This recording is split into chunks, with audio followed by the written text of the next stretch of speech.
বাতাসে উঠছে তপ্ত বালু। একদিকে পারস্যের বিশাল সাম্রাজ্য, অন্যদিকে মুসলিম বাহিনী। যুদ্ধের ময়দানে হঠাৎ এক বিকট গর্জনে মাটি কেঁপে উঠল। ধুলোবালি ভেদ করে বেরিয়ে এলো পারস্যিকদের এক বিশেষ বাহিনী, যাদের সামনে দাঁড়িয়ে থাকা পাহাড়ের মতো অসম্ভব। তারা আর কেউ নয়, সুপ্রশিক্ষিত বিশাল দেহী হাতি বাহিনী।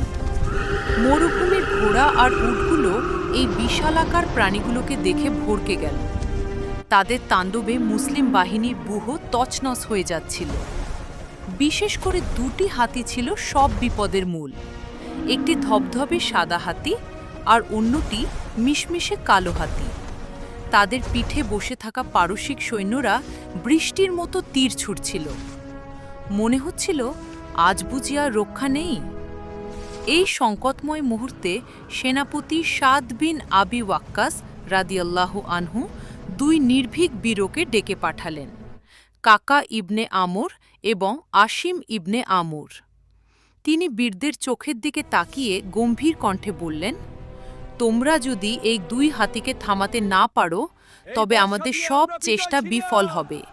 যাও, ওদের খতম করো। আসিম ও কাকা রাদিয়াল্লাহু আনহু তাদের বর্শা আর তলোয়ার হাতে নিয়ে হাতির পালের দিকে ধেয়ে গেলেন। চারপাশ থেকে তীরের বৃষ্টি হচ্ছে, কিন্তু তাদের লক্ষ্য অটল। হঠাৎ কাকা ইবনে আমর বিদ্যুতের গতিতে এগিয়ে গিয়ে সাদা হাতির চোখে তার বর্শা বিঁধিয়ে দিলেন। ঠিক সেই মুহূর্তেই আসিম ইবনে আমর বাঘের মতো লাফিয়ে পড়ে হাতির সংবেদনশীল সুরে প্রচণ্ড এক আঘাত করলেন। যন্ত্রণায় আকাশ বাতাস কাঁপিয়ে চিৎকার করে উঠল বিশাল সেই হাতিটি। অন্ধ ও আহত অবস্থায় হাতিটি দিক বিদিক জ্ঞান হারিয়ে উল্টো দৌড়াতে শুরু করল। তাকে দেখে বাকি হাতিগুলোও আতঙ্কিত হয়ে পড়ল। মুহূর্তের মধ্যে বিশাল হাতির পাল নিজেদের পার্শ্বিক বাহিনীর ওপর দিয়েই পিষ্ট করে দৌড়াতে শুরু করল। পার্শ্বের সুশৃঙ্খল বাহিনী তাসের ঘরের মতো ভেঙে পড়ল।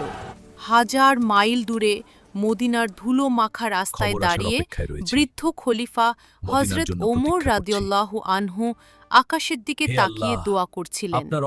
যখন বিজয়ের খবর পৌঁছালে তিনি আল্লাহর শুকরিয়া আদায় করলেন। আসিম ইবনে আমরের সেই অসীম সাহসিকতা আর বুদ্ধিমত্তা ইতিহাসের পাতায় অমর হয়ে রইল। বন্ধুরা, আমরা তো যুদ্ধের জয়লাভ করলাম। যদি আমাদেরকে ভালো লাগে তাহলে ভিডিওটাকে লাইক করে এখনই চ্যানেলটিকে সাবস্ক্রাইব করুন।